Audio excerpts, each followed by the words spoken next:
నమస్తే, నేను మీ సతీష్. ఆంధ్రప్రదేశ్లో కుటుంబ రాజకీయాలు ప్రస్తుతం ఎన్నికలు దగ్గర పడుతున్నటువంటి సమయంలో రాజకీయ వర్గాల్లో చాలా వాడివేడిగా జరుగుతున్నటువంటి చర్చ ఇది. మరి ఏమిటి కుటుంబ రాజకీయాలు, ఏ విధంగా ఈ రకమైనటువంటి చర్చలు తెరపైకి వస్తూ ఉన్నాయనేటువంటి అంశాలు మనతో చర్చించేందుకు Telugu Desam party media coordinator Satish Babu గారు ఉన్నారు. సార్ నమస్కారం. నమస్కారం సార్. ముఖ్యంగా ఈ రోజున ఆంధ్రప్రదేశ్లో కుటుంబ రాజకీయాలు ఎక్కువైపోయినాయి అనేటువంటి ఒక చర్చ తెరపైకి వస్తుంది. ఏంటంటే అసలు కుటుంబ రాజకీయాలు అంటే ఏ విధంగా అర్థం చేసుకోవాలి? ఇక్కడ ఆంధ్రప్రదేశ్లో కుటుంబ రాజకీయాలు అనే కంటే వైసీపీలో కుటుంబ రాజకీయాలు, ఆధిపత్య పోరాటాలు ఎక్కువ ఉన్నాయి. ఇప్పుడు తెలుగుదేశం పార్టీలో కూడా ఈవేళ చంద్రబాబు నాయుడు కుటుంబం అంతా రోడ్డెక్కి పోరాడుతుంది. చంద్రబాబు నాయుడు గారు ఒక పక్క, లోకేష్ గారు ఒక పక్క, భువనేశ్వర్ గారు ఒక పక్క, నందమూరి బాలకృష్ణ గారు ఒక పక్క. కానీ వీళ్ళంతా చేస్తున్న పోరాటం ఏంటంటే ఆంధ్రప్రదేశ్ ప్రయోజనాల పరిరక్షణ కోసం. ఆ రోజున ఎన్టీ రామారావు గారు తెలుగువాడి ఆత్మగౌరవ పరిరక్షణ కోసం ఏ విధంగా అయితే తెలుగుదేశం పిలుస్తోంది రా కదలరా అని పిలిపించారు, చంద్రబాబు నాయుడు గారు ఆయన కుటుంబ సభ్యులు ఈవేళ నాశనం అయిపోతున్న ఆంధ్రప్రదేశ్ని కాపాడటం కోసం సేవ ఆంధ్రప్రదేశ్ అన్నట్లుగా రా కదలరా అని ఈరోజు పోరాడుతున్నారు. కానీ ఈరోజు వైసీపీలో పరిస్థితి చూస్తే దానికి పూర్తి విరుద్ధంగా ఉంది. వైఎస్ కుటుంబంలో పరిస్థితులు చూస్తే అక్కడ జగన్మోహన్ రెడ్డి, ఆయన సతీమణి భారతీరెడ్డి, ఆయన సోదరి షర్మిలారెడ్డి, ఆయన తల్లి విజయమ్మ, ఇట్లా చెప్పుకుంటూ పోతే వైసీపీలో ఈరోజు కుటుంబ రాజకీయాలు నడుస్తున్నాయి, ఆధిపత్య పోరాటాలు నడుస్తున్నాయి. ఆ రోజున జగన్మోహన్ రెడ్డి తన తండ్రి చనిపోయిన తర్వాత ముఖ్యమంత్రి పదవి తనకు ఇవ్వలేదని కాంగ్రెస్ పార్టీ మీద విభేదించి బయటకు వచ్చి వైఎస్ఆర్ కాంగ్రెస్ పార్టీ పెట్టుకున్నాడు. తండ్రి పరిపాలనలో తండ్రి అధికారాన్ని అడ్డం పెట్టుకుని ఆయన 1,00,000 కోట్ల రూపాయలు దోచేశాడనే ఆరోపణల మీద సిబిఐ కేసులు నమోదు చేసింది. అందులో 43,000 కోట్ల రూపాయలని ఈడీ అటాచ్ చేసింది. ఆయన మీద 38 కేసులు పెట్టడం జరిగింది. ఆయన 16 నెలల పాటు జైల్లో ఉన్నాడు బెయిల్ లేకుండా. ఆ 16 నెలల్లో వైఎస్ షర్మిల, జగన్మోహన్ రెడ్డి చెల్లెలు, నేను రాజన్న కూతురుని, జగనన్న వదిలిన బాణాన్ని అని చెప్పి ఆ రోజు ఉమ్మడి రాష్ట్రంలో ప్రతి నియోజకవర్గానికి, ప్రతి జిల్లాకి తిరిగి ఒక రకంగా చెప్పుకోవాలంటే వైఎస్ఆర్ కాంగ్రెస్ పార్టీని మూలాలని కాపాడింది షర్మిల. ఆమెకు బాసటగా నిలిచింది విజయమ్మ. జగన్మోహన్ రెడ్డి జైలు నుంచి బయటకు వచ్చే వరకు ఆ కుటుంబంలో, ఆ పార్టీలో ఎక్కడా జగన్ రెడ్డి గారి సతీమణి భారతీరెడ్డి పాత్ర లేదు. ఆ రోజు షర్మిల, విజయమ్మ. కానీ వైఎస్ఆర్ కాంగ్రెస్ పార్టీ అధికారంలోకి రాగానే ఆ కుటుంబంలో సీన్ మొత్తం మారిపోయింది. వైసీపీ మీద పూర్తి ఆధిపత్యం కోసం ఒక పథకం ప్రకారం, ఒక ప్లాన్గా భారతీరెడ్డి పనిచేసుకుంటూ పోయింది. ఈ రోజున అందరూ జగన్మోహన్ రెడ్డి ఒక విలను, జగన్మోహన్ రెడ్డి సైకో, ఈ రకరకాల విమర్శలు జగన్మోహన్ రెడ్డి మీద చేస్తున్నారు.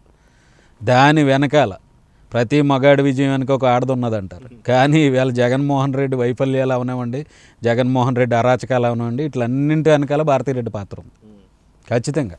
ముందు ఒక పథకం ప్రకారం అక్కడ వైఎస్ వివేకానంద రెడ్డి గారికి సీట్ లేకుండా చేశారు. రాజశేఖర రెడ్డి గారు ఉన్నప్పుడు వాళ్ళిద్దరు రామలక్ష్మణులు అనే ఫీలింగ్ ఉండేది. రాజశేఖర రెడ్డి గారు పార్లమెంట్ కడప నుంచి పోటీ చేస్తే వైఎస్ వివేకానంద రెడ్డి పులివెందుల నుంచి అసెంబ్లీకి పోటీ చేసేవాడు. రాజశేఖర రెడ్డి గారు పులివెందుల నుంచి అసెంబ్లీకి పోటీ చేస్తే వైఎస్ వివేకానంద రెడ్డి కడప నుంచి పోటీ చేసేవాడు. ఒక మ్యూచువల్ అండర్స్టాండింగ్తో ఆ రోజున అన్నదమ్ములిద్దరూ కాంగ్రెస్ పార్టీలో వాళ్ళ వర్గాన్ని పోషించుకుంటూ వచ్చారు. వైఎస్ఆర్సీపీలో ఫస్ట్ వికెట్ వివేకానంద రెడ్డి, ఆయనకి సీట్ లేకుండా చేశారు. భారతీరెడ్డికి వాళ్ళ కుటుంబ బంధుత్వాలు ఉన్నటువంటి అవినాష్ రెడ్డి గారిని తీసుకొచ్చి కడప ఎంపీగా తీసుకొచ్చారు. అక్కడ భారతీరెడ్డి ఫస్ట్ విజయం సాధించారు.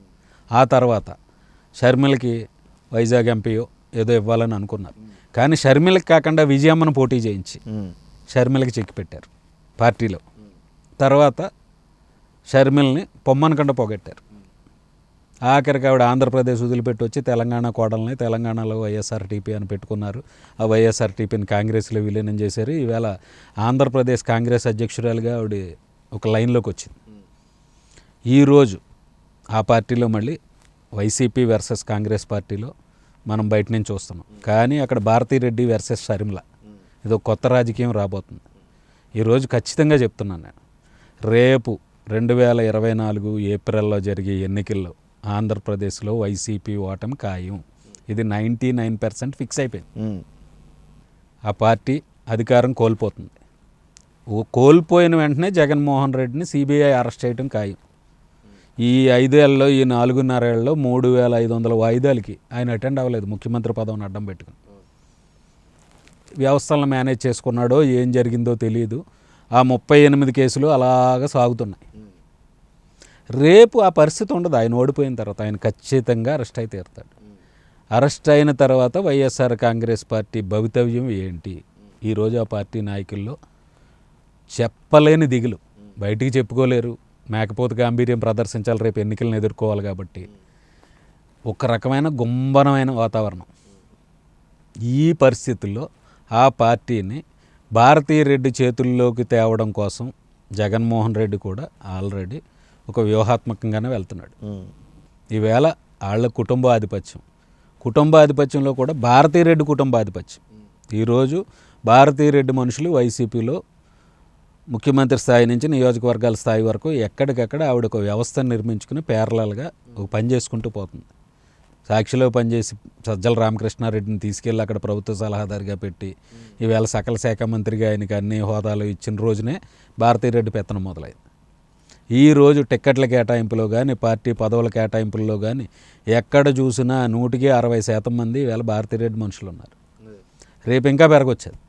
ఆ పార్టీలో ఆధిపత్య పోరాటం, ఆ కుటుంబంలో ఆధిపత్య పోరాటం, ఇంకా చెప్పుకుంటా వెళ్ళిపోతే వైఎస్ వివేకానంద రెడ్డి హత్యే ఒక వాళ్ళ ఆధిపత్య పోరాటంలో అది కూడా ఒక కీలక బిందువు. అందులో నిందితులు ఎవరో మనందరికీ తెలుసు, ముద్దాయిలు ఎవరు, దోషులు ఎవరు అన్నీ ఈ ప్రపంచానికి అంతటికీ తెలిసిన విషయం. అవినాష్ రెడ్డి ఈరోజు అడ్డంగా దొరికిపోయాడు ఆ కేసుల్లో.